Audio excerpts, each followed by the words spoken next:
Bentornati su Segreti Turchi. Prima di cominciare, ricordate di mettere like, lasciare un commento e iscrivervi al canale. E se vi va di sostenerci ancora di più, c'è il tasto abbonati che vi aspetta. L'argomento di oggi ci porta in una storia intessuta di emozioni, ricordi che non si spengono e nuovi fraintendimenti che ribollono sotto la superficie. Parliamo di due nomi che il pubblico non ha mai davvero archiviato, Ozan Akbaba e Sinem Ünsal. Per anni il loro nome è stato accostato non solo per il loro lavoro sul set, ma per quella scintilla che gli spettatori giuravano non potesse essere soltanto recitazione. Anche quando il loro progetto si è concluso, la sensazione che tra loro fosse rimasto un filo emotivo ha continuato a vivere, custodita dai fan come una certezza privata. Ma negli ultimi giorni qualcosa si è mosso, e il terreno apparentemente fermo si è incrinato. Tutto è cominciato con un episodio potente della nuova serie di Ozan, una puntata intensa, con scene cariche di sguardi e di parole sospese insieme alla sua nuova partner di set. Ai social sono esplosi in poche ore. Quello che all'inizio sembrava un confronto normale tra telespettatori si è trasformato in un turbine incontrollabile. Teorie, ipotesi, insinuazioni.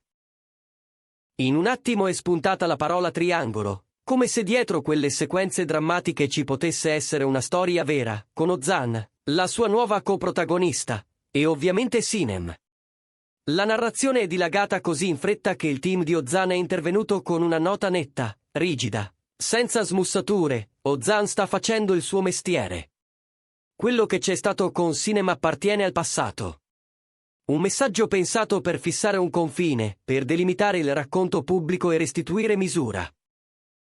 Eppure, invece di calmare le acque, ha acceso ancora di più il dibattito. Passano pochi giorni e i giornalisti intercettano Ozan all'uscita da una riunione di produzione. Le domande volano, tutte simili, tutte puntate a trafiggere il silenzio. Lui resta composto, un sorriso corto e lo sguardo che non si presta a giocare. Dice solo: sto facendo ciò che amo. Tutto il resto appartiene a ieri. Non smentisce. Non spiega. Non offre appigli. E il non detto, come sempre, diventa benzina che alimenta la macchina delle supposizioni. A stretto giro, spunta online un video dal dietro le quinte.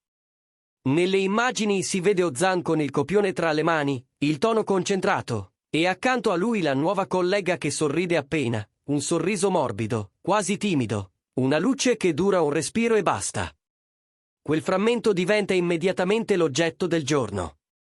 La rete intera lo mette sotto la lente di ingrandimento. Ci si interroga sul linguaggio del corpo, si rallentano i fotogrammi, si cercano significati dove forse non ce ne sono. Per alcuni quello è il segno di qualcosa che supera il set, per altri è semplicemente la normalità di due professionisti affiatati. Ma di una cosa non c'è dubbio. Tutti ne parlano.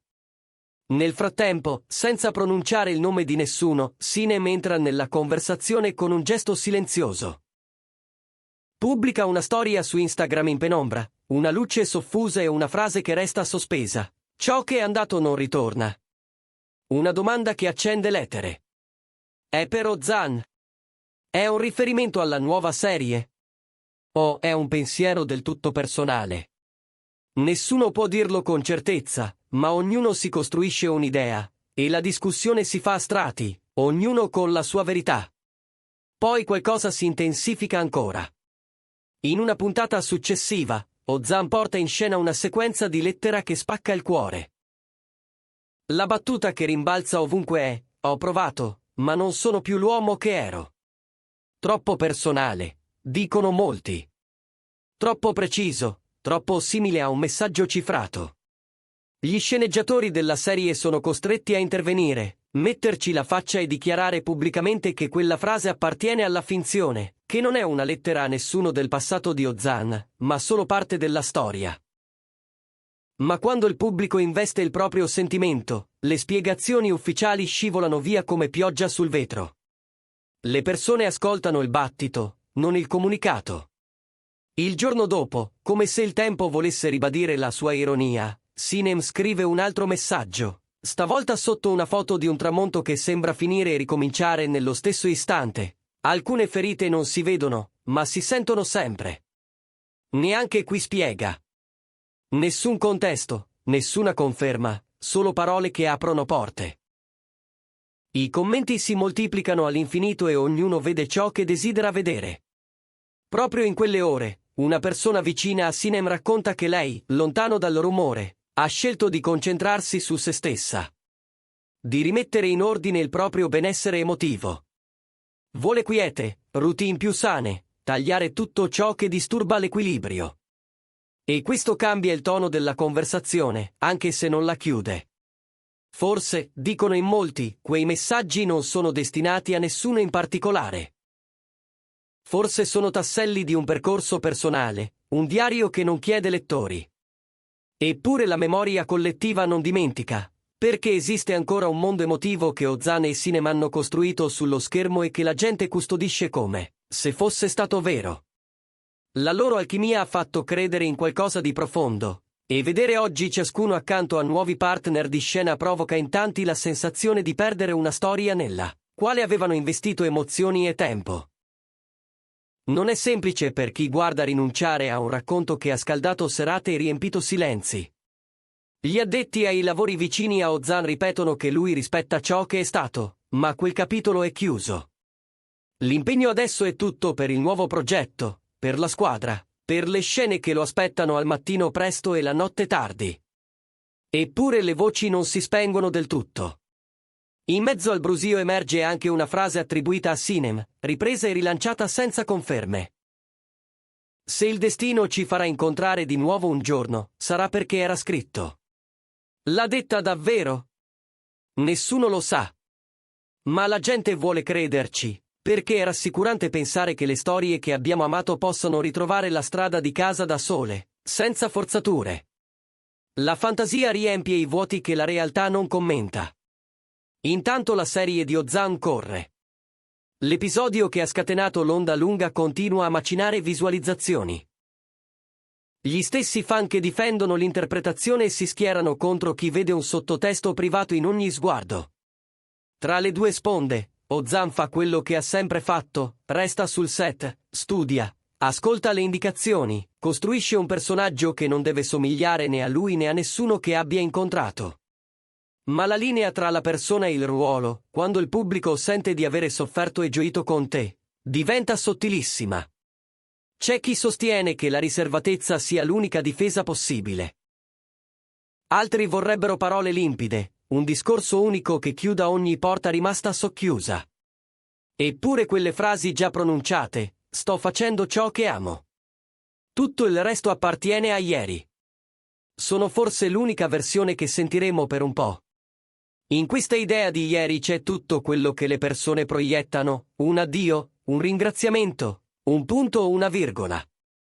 Ognuno decide quale punteggiatura mettere alla fine del ricordo. C'è anche una cosa che i fan di Sinem ripetono. Che lei stia ritrovando spazio per sé, per respirare, per ritornare a scegliere senza il peso del frastuono. Chi la conosce dice che ride ancora, che torna a casa tardi con il copione sotto il braccio, che si perde nei dettagli come faceva all'inizio. Forse le sue parole al tramonto erano soltanto questo, la fotografia di un cammino interiore, senza destinatari segreti. Eppure è impossibile ignorare quanto sia potente la memoria di ciò che Ozan e Sinem hanno generato quando recitavano fianco a fianco. Molti spettatori narrano ancora oggi la loro storia come se fosse un ricordo personale, come se quei momenti avessero cucito una trama nella propria vita. Per questo guardare Ozan con una nuova collega di scena sembra a qualcuno quasi un tradimento, come se si cambiasse libro a metà senza preavviso. È l'effetto della serialità quando tocca corde vere. La finzione diventa una casa e i personaggi una famiglia. In questo clima, il lavoro della troupe e degli sceneggiatori diventa più complicato. Ogni parola scritta per il personaggio di Ozan rischia di essere letta come un messaggio in codice, e la dichiarazione ufficiale secondo cui tutto appartiene alla finzione viene accolta con gratitudine da alcuni e con scetticismo da altri. Ma il set non si ferma, si provano le scene, si cambiano luci, si costruisce la stagione pezzo dopo pezzo. Una macchina precisa che non può smettere di correre ogni volta che una voce prende quota. Nel frattempo anche il pubblico si interroga sul proprio ruolo. C'è chi ammette di essersi lasciato trasportare, di aver proiettato desideri e timori laddove c'erano soltanto sceneggiature e ore di preparazione. Altri rivendicano il diritto di sentire le storie come proprie. Non c'è una risposta giusta, forse c'è solo la consapevolezza che amare un racconto significa anche saperlo lasciare andare quando cambia forma. E non è mai semplice, soprattutto quando in mezzo restano parole come "io ho provato, ma non sono più l'uomo che ero", che suonano come confessioni, anche se sono battute. Più passano i giorni, più la frase attribuita a Sinem ritorna come un ritornello dolce amaro. Se davvero ha detto "se il destino ci farà incontrare di nuovo un giorno, sarà perché era scritto", è un modo per affidare ogni cosa al tempo. Se non l'ha detto, resta comunque un desiderio collettivo, la voglia che le storie più amate non finiscano mai del tutto, ma si addormentino in attesa di un nuovo capitolo. La realtà, però, vive di scelte presenti, e oggi le scelte parlano chiaro: lavoro, dedizione, confini. E allora, la domanda torna a voi. Pensate che gli echi del passato tra Ozan Akbaba e Sinem Unsal risuonino ancora? O è arrivato il momento per tutti, spettatori compresi, di fare un respiro e guardare avanti? Fatecelo sapere nei commenti. Prima di andar via, ricordate di mettere like, iscrivervi e, se volete sostenere questa voce che vi accompagna nelle storie, premete il tasto abbonati. Quello che abbiamo raccontato oggi è la prova di quanto le emozioni nate sullo schermo possano essere potenti. Così potenti da restare, a distanza di anni, come una musica che non smette di suonare dentro il cuore di chi guarda. Grazie per averci seguito su Segreti Turchi, e restate con noi, altre storie stanno arrivando, pronte a farvi discutere, sognare e, magari, cambiare idea ancora una volta.